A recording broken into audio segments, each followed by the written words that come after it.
Hello, everyone. This is Tom Fox back again with Ronnie Feldman for another episode of Creativity and Compliance. Welcome back, Ronnie. Hey, it's good to be here, Tom. Hello, everybody. Ronnie, I have two words for you today: completion rates. Ugh. Talk to me. Oh gosh. Okay. This is you might get a little bit of a rant. One of the things that drives me batty when companies call me, I always just say, "Hey, tell me about your program." And then we delve into what are some of your challenges on reaching people, engaging people. And one of the most common things that comes up is we got our annual code training that's coming up. So that's going to take a whole bunch of time because we got to track all those completion rates down. And I always want to stop and go like, why are you doing this? And they always go, it's required. And then I'm like, is it? So that's a question back for you. I know it's one of the pillars of a successful compliance program is to have an annual code of conduct and annual training.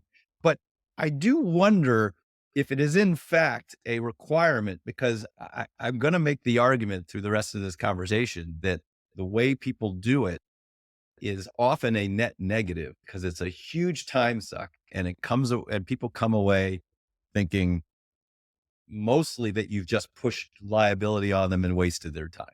So question back for you, is it required? Let me answer the first question you posed last, except that it's not you just push liability on me and he wasted my time. It's you wasted my time. Yeah. In stop. Completion rates are not required.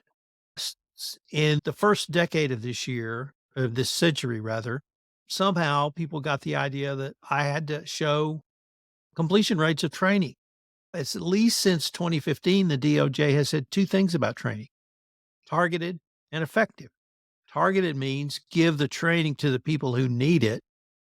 If it's a high risk person, if it's an AP person, if it's a salesperson, if it's someone doing business in a country that's high risk, give them the appropriate level of training, but also make it engaging. And they want engagement. Now, part of that engagement is, did they learn anything? But part of that engagement is, did they remember anything or not? Because your training is so bad. Yeah. And we got stuck somehow in between all that with completion rates. I was literally on a call in December where the CEO said, "What's our completion rate?" And it was terrible, 69%. He goes, "It's December. How do we have completion rate of 69%?" And that's what he thought compliance was the completion rate of training. And even that rate was terrible. When you do that, you really identify yourself as having a paper program. Now, you have a different spin on this around the actual training itself. But if you focus on completion rates to the exclusivity of everything else, you're going to get people who sit there for an hour and whether they have to click next, next, next, next, or they have to take a true false test and then click next, that's what they're going to do. And they're going to, at the end of that hour, they're going to get completed. Well, guess what? That's useless.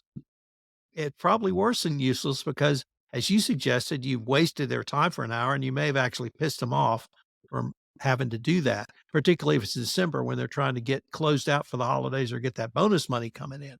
Focusing on completion rates there is a role for that, but it's just a role. And if that's the focus of what your entire communication and education, training, and communication strategy is, you're in for not having a very good program. Now, that gets us to the training itself. And I really like your ideas around when you said to me, "Is that really needed, Tom?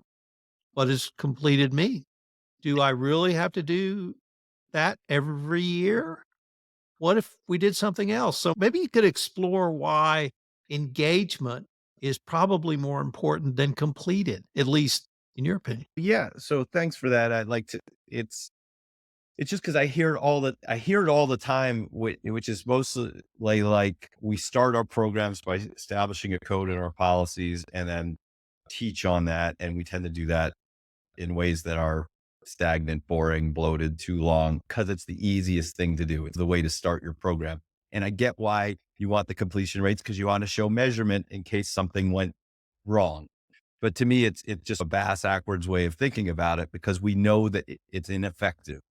And as we've just discussed, it's not only ineffective, it can be a net negative because people come away thinking that you don't care. Um, I would advocate for just stepping back and remember what our jobs are here. It's to prevent problems, right? To change behaviors or to influence behaviors and prevent problems. So to me, the number one important thing is that people feel safe and supported, that whole psychological safety. You'd much rather that if you had to choose between knowing the rules and not trusting leadership or liking ethics compliance, right? If you know the rules and something bad happens, you'll bury it if you don't feel trusted and if you don't feel there's a sense of trust and support with and a sense of organizational justice. If you don't know the rules, but you feel like there's a support system, you might ask for help when there's a problem or, or say, hey, this doesn't feel right. What should I do? I'd rather have that. So if you start from how can we influence behaviors and mitigate risk or prevent problems before they come? The first thing we should be talking about is how do we create psychological safety? How do we create a support system? I think there's an element of training to that. That training, if we're talking about prevention, is let's train leaders first. Let's get those guys on board. Let's make sure they understand the implications that they have on the culture. And let's bombard the rest of the employees and cascade it down about speak up culture and why that's important, how it's about keeping bad behavior in check, how there's anonymous ways to do it, how that there's an ethics team and a compliance team and all sorts of other people who are there to serve them, to support them. You're on their side. They think that you're more like the general counsel who's protecting the company, where what they don't realize is you're there to support them and help them get out of trouble. So there's a long way of saying is let's start with what helps solve the problem, be preventative and proactive. And that's more comms and awareness about the support system, focused training on leadership, and then empowering leadership to carry those messages forward and measuring those things.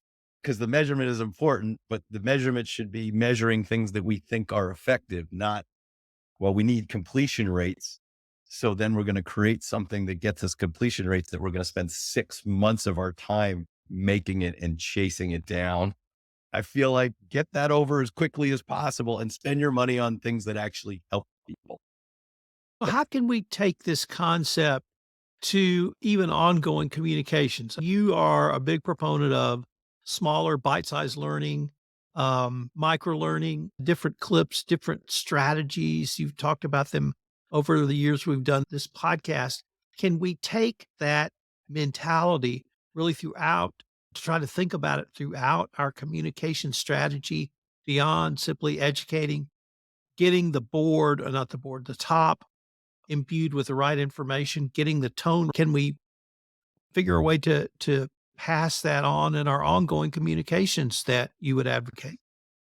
But yeah, if you break it down into the things that we're going to do, like to address the, the question you asked a minute ago is, training has a purpose.